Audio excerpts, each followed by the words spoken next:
خب آقا، در رابطه با پکیج فرولی 3 موضوع. پرشر هوای این پکیج کجاست؟ اصلا میدونستین که پکیج فرولی پرشر هوا نداره؟ قسمت اصلا نیست. و اینکه پکیج فرولی سنسور انتیسی مدار گرمایشش و سنسور حدش یکیه، یک سنسور 4 سیمه.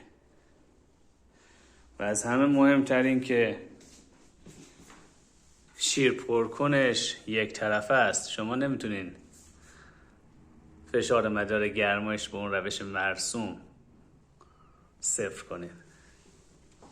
و اینکه سیت گازش به صورت اتومات و یا اینکه از روی برد تنظیم میشه، جای واسه تنظیم کردن دستی شما نیست.